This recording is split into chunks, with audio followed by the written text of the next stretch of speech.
આજે L&T ફોકસમાં છે, કારણ કે જે રીતે આપણે જોયું ગઈકાલે બજેટમાં ડેટા સેન્ટર્સ છે, પાવર સેક્ટર છે, એ જે રીતની જાહેરાતો થઈ છે એના લીધે આ સેક્ટર્સ આ જે થીમ છે એ અત્યારે આપણને ફોકસમાં રહેતા જોવા મળી રહ્યા છે.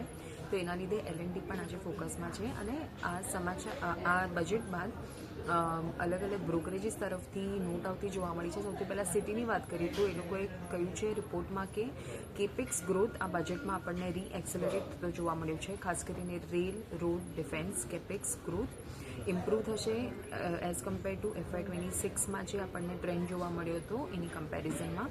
અને સાથે જ ડિફેન્સમાં એક ફાસ્ટેસ્ટ ગ્રોઈંગ કેપેક્સ સેગમેન્ટ એક છે ડિફેન્સ. અને FY27ની વાત કરીએ તો અહીંયા પણ સેન્ટ્રલ ગવર્મેન્ટ તરફથી જે કેપેક્સ છે એમાં આપણને 11.5% યર ઓન યર બેસિસ પર વધારો થતો જોવા મળ્યો છે. 12.2 લાખ કરોડ જાહેર કરવામાં આવ્યું છે કેપેક્સ ફાઇનાન્સ મિનિસ્ટ્રી તરફથી. ત્યારબાદ હજુ એક રિપોર્ટ આવ્યો છે જેફરીઝનો. તેઓએ પણ કહ્યું છે રિપોર્ટમાં કે જે FY26નું બજેટ છે તે કન્ઝમ્પશન તરફ આપણને આવતું જોવા મળ્યું હતું, પણ હવે FY27નું જે બજેટ છે તે કેપેક્સ તરફ આપણને આવતું જોવા મળ્યું છે.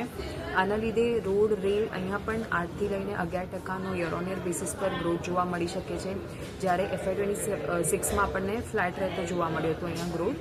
અને સાથે જ તેઓએ જણાવ્યું હતું કે તેઓના ટોપ પિક્સ જે છે તે L&T, siemens, Hitachi energy, HL આ બધા તેઓના ટોપિક્સ છે. તો આ ઓવરઓલ સમાચારના લીધે L&T પણ આજે આપણને તેજી સાથે કારોબાર કરતો જોવા મળી રહ્યો છે.